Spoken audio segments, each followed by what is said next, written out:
Esse mini motor promete transformar um baldinho desse daqui em uma mini máquina de lavar roupa. Bora testar ele e vamos ver se realmente funciona. Junto com ele vem o manual e essa pecinha que é para colar ele no fundo do balde. Aqui em cima é onde gira para poder lavar a roupa e ele é ligado direto na energia. E também precisa de uma cabeça dessa aqui de celular, de carregador, para poder ligar ele. Agora vamos colocar essa peça aqui no fundo do balde, ó. É só colocar que ela já gruda, ó. Já ficou firme, ó. Já consegue até levantar o balde. Vamos colocar o motorzinho aqui, ó. E vamos transformar esse baldezinho em uma mini máquina de lavar. Vou colocar um pouco de água aqui dentro. Vou colocar mais ou menos uns 5 dedos para cima do motor. Olha só, mais ou menos uns 5 dedos eu coloquei para cima do motorzinho. E agora é só conectar aqui, ó, o cabo dela e colocar na energia que ele já vai começar a funcionar, ó. Olha só, ele gira bastante forte.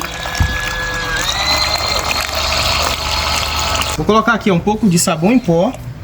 E aqui no manual dele tá dizendo que é para lavar roupas pequenas, tipo meia, toalhas e roupas íntimas. Então eu vou colocar aqui uma toalhinha de bebê, um vestidinho de bebê e também uma camisetinha de bebê.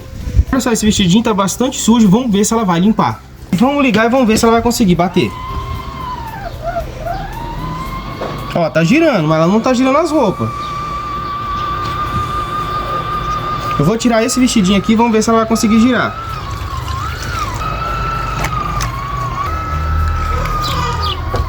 Eu tirei esse vestidinho aqui que é maior e deixei só a camisetinha e a fraldinha de bebê aqui dentro. Aí ela conseguiu bater. Já com esse daqui ela não consegue, porque ele é maior e é pesado, ela não consegue bater.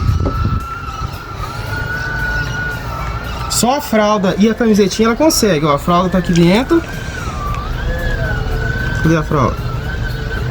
Aí a fralda e a camisetinha ela consegue bater, só os dois, ó. O motorzinho funciona, mas só para bater roupa bem pequena. Tipo aqui no caso tem 2 peças só, ela consegue bater. Mais que isso, pesa muito, ela não consegue girar. Agora eu vou tirar essas 2 peças aqui, ó, a camisetinha e a fralda de bebê. E vou colocar agora só o vestidinho, vamos ver se ela vai conseguir bater.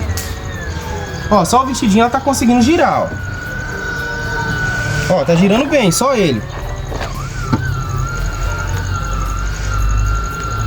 Se for uma roupa muito pesada, ela não consegue bater. Ela consegue bater só roupa leve.